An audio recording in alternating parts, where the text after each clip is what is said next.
What's up, guys, and welcome to the weekly Q&A. You might notice that today is Saturday and not Sunday. Well, that's because Rebels Season 3 premieres tonight, so I thought it would make sense to make Sunday like my Rebels episode breakdown day, and I've moved the Q&A to Saturday, so hopefully that's cool with everyone. And real quick, I just wanted to give a shout out to my friend Chris, who you might remember if you saw us play through Jedi Power Battles, which was a travesty, but playing with him was a lot of fun. He's one of my oldest friends, and he's one of the funniest people I know, and he started his own gaming channel, and since he helped me out, I wanted to help him out, so his link is in the description. Please go check him out whenever you get a chance. But that said, moving on to questions, we're starting with the patron questions, and Adam Amaya asks how I want to see the Force approached in future content. Now, I think you're referring to, like, Zeb using the Force channeled through his staff in Rebels Season 2, and how we're kind of seeing different types of people relate to and use the Force in different ways. I, for one, am all on board with that. I like seeing these kind of various degrees of Force users, and, like, we have the Church of the Force, people like Lor Santeca, who believe in the Force, but don't use it. And then we have the Jedi who believe in it and use it extensively. And then there's like people in the middle where I think Chura is going to fall. He believes in it and he's got to have some Force sensitivity if he's fighting blind like that. So yeah, I like seeing these different ways that the Force can be used and that it's not just pigeonholed into a thing that Jedi and Sith can do and that's it. Like, it's an energy field that surrounds and binds everything. So it should be a little more open to interpretation. At least, that's how I feel. The Screen Avenger wants to know what I think of the recently announced animated series that there have kind of been whisperings of over at Lucasfilm and Disney. And really, I don't know anything about it, but I can tell you what I hope it is, and I hope that it either takes place between Return of the Jedi and The Force Awakens, or before the prequels. Those are like the two areas that we haven't seen a whole lot of new content come from, and that's where I would like it to explore. So I could see them doing a Rebels type series, and I think what I would prefer is that it takes place after Return of the Jedi, because I'm still holding out hope for a Netflix series that takes place in the Old Republic. But other than that, I guess I could see something along the lines of Rebels, where we just get to explore the galaxy and kind of what happened, what kind of state it's in. So maybe it would be 5 to 10 years, 15 years after Return of the Jedi, and we can get a little more of a taste of the New Republic. Maybe it could be called the New Republic, and then we'd get that Netflix series called the Old Republic. That'd be cool. But that's really... I wish I had more to say about it, but I just don't know that much. Mark Ashley asks if everyone in the galaxy has access to the Force or if it's just a select few. Basically, just how Force sensitivity works. Pablo Hidalgo recently put out some tweets that discuss this a lot, where he used Han Solo as an example, basically saying that Han and Obi-Wan interpreted things differently. So Han would say that he is a good pilot because he's lucky or he's intuitive, and Obi-Wan would say there's no such thing as luck, that Han is channeling the Force to some degree, or that the Force is guiding his actions. I enjoy that interpretation. I always thought that in the original trilogy, the Force, it's described as an energy field that surrounds and binds all living things. So if you're alive, you should have access to the Force.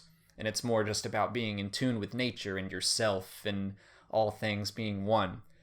Then we get to the prequels and there's the whole midichlorians thing, and that makes the Force seem like you are just straight up born with it and there's nothing you can do about it either way.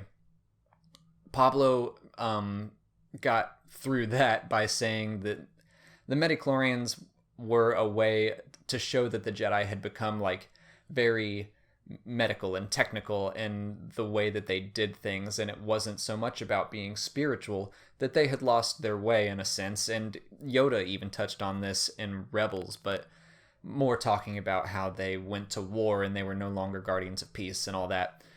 So I prefer the interpretation that everyone has access to the Force, but that some people just are born with innate abilities and others have to work at it a little harder. Casey Miller wants to know what my favorite Snoke theory is, either in terms of accuracy, what I think is right, or absurdity. I'll tell you, my favorite theory in terms of accuracy is the one that I subscribe to, and that is just that Snoke is a brand new character. I think he will have been out in the Outer Rim somewhere. I think the Aftermath books are hinting at his origins and that Palpatine was, maybe searching for him. As far as absurdist goes, like, I've read and seen so many, then most of them honestly make me roll my eyes. And the only one I can think of right now is the more relevant one that got attention is the Mace Windu one. And I don't think that one's absurd because the guy put a lot of thought and effort into it. He did his research. That one didn't strike me as absurd, but I do still think it's wrong. Mostly because I think that Mace Windu is dead. I have said this before. I think Samuel L. Jackson, although I love him as an actor and I love his character, I think he's just trying to say, I want to come back. I still want to be involved in Star Wars. Like, I think that's just an actor hustling. And I hope they don't make decisions like that. So I don't think that Mace survived his fall, even though it is plausible. I think he's dead, and I don't think he'll be coming back at all, much less as Snoke. And the last patron question comes from Owl Jesus, who asks me what my dream cosplay would be, either serious or fun. So, a serious one, I would go with something I wanted to do this year and didn't have enough time to put together, or I was too lazy to put it together, whichever way you'd like to go with that.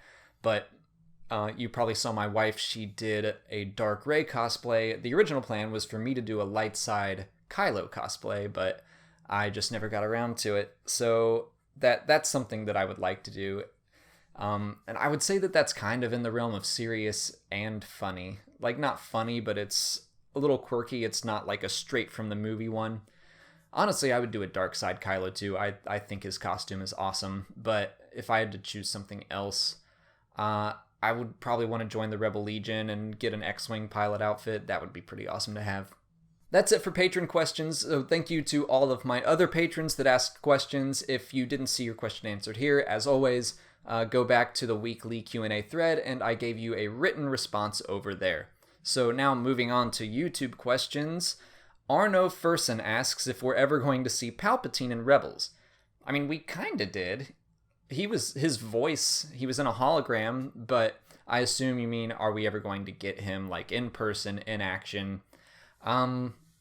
That's a good question. I mean, they have Sam Witwer already doing Darth Maul, so it wouldn't be hard. It's definitely not outside the realm of possibility, but I think it would have to be a really big threat to pull him out and pull him into action. Like, he's been described as very, very reclusive in the new canon, especially after the Clone Wars and the time of the Galactic Civil War. So, trying to think of, like, what could pull him out of retirement, so to speak, and possibly Darth Maul, but I'd really rather see Darth Maul meet his end with Obi-Wan and not Palpatine.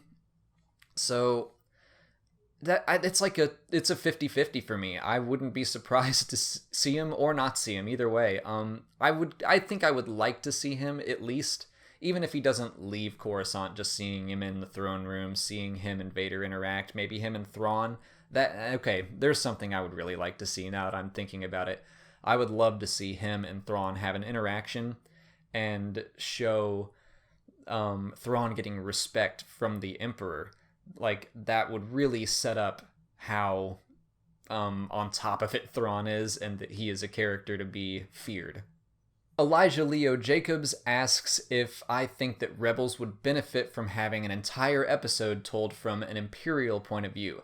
I really love this idea. I think that's a great question, and I would love to see that. I think that's something that Clone Wars did very well that Rebels isn't doing so much. Clone Wars gave us a lot of different perspectives throughout the galaxy. Like, we had Jedi episodes, we had Clone Trooper episodes, we had Bounty Hunter episodes. We got to see things from a lot of different points of view. Rebels is pretty much all the Ghost Crew all the time. But at this point, we have a ton of Imperial characters. Like, we have Thrawn, Tarkin, Callus, Price, Constantine, Vader, if they want to bring him back. But I think if we stuck to, like, the soldiers, maybe Callus and below. That could be really interesting. Oh, they could bring Cody back. Like, what if he were a stormtrooper now? But I think it would be really interesting, and that's something that the canon has been doing anyway. Like, we got Lost Stars and Servants of the Empire. We're really seeing an Imperial perspective on things, and Rebels is the only thing I can think of that really hasn't touched on that at all. And I think it would be really cool to see their logic and their reasoning behind wanting to, like, put a stop to the Ghost Crew, and that, like, these aren't exactly evil people. They just have different motivations. So yeah, I think that's something that Rebels would very much benefit from. Phoenix Star asks if I think Ezra is the new Starkiller. I think to a degree, yes, kind of. Kind of like the way Kanan has a little bit of Kyle Katarn in him. I think Ezra is using Galen Merrick as inspiration a little bit. I don't think he's going to be Darth Vader's secret apprentice at any point, but he'll be a little bit of Darth Maul's, it's looking like. I mean, he's going to touch the dark side. I don't think he's going to go full-on Sith, but he seems to be taking the place of Galen Merrick a little bit, and I wouldn't be surprised if, like at the end of The Force Unleashed, we got the origin story of the Rebel insignia. Sabine's is very similar to that, so I wouldn't be surprised if the Ghost's story at some point is going to introduce the Rebel insignia as inspired by Sabine's bird. I don't really know what Starbird, or I forget what they call it, but yeah, I think to a degree we're getting a little bit of Starkiller in Ezra, especially this season.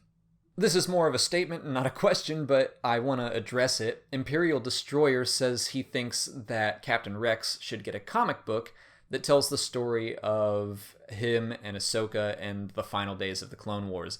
And I think that would be a brilliant idea. It's something that they've been doing for the Clone Wars because they had a Season 7 pretty much planned out. They've been releasing those kind of digital storyboards, the like half-done episodes. So they've done 2 arcs for that. They've done a comic book for continuing Darth Maul's story. They did Dark Disciple, which continues Asajj and Quinlan Voss's story.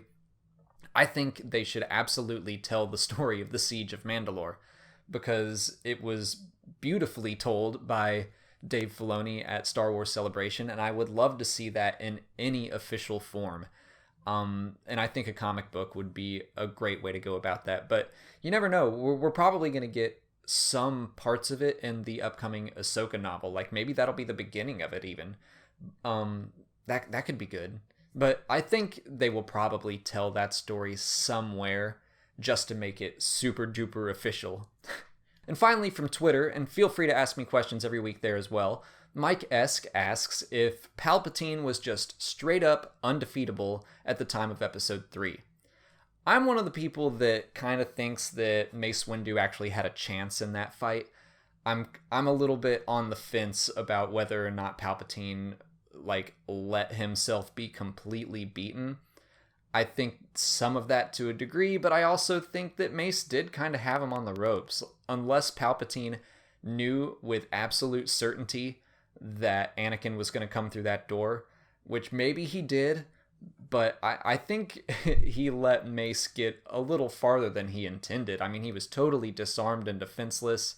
Not defenseless, he has Force Lightning, but I kind of do think that he was beatable. I think Yoda could have beaten him, maybe. I mean, it was a very even fight. Sidious won, but I don't think it's outside the realm of possibility that Sidious could have been beaten. So no, I don't think he was straight up unbeatable.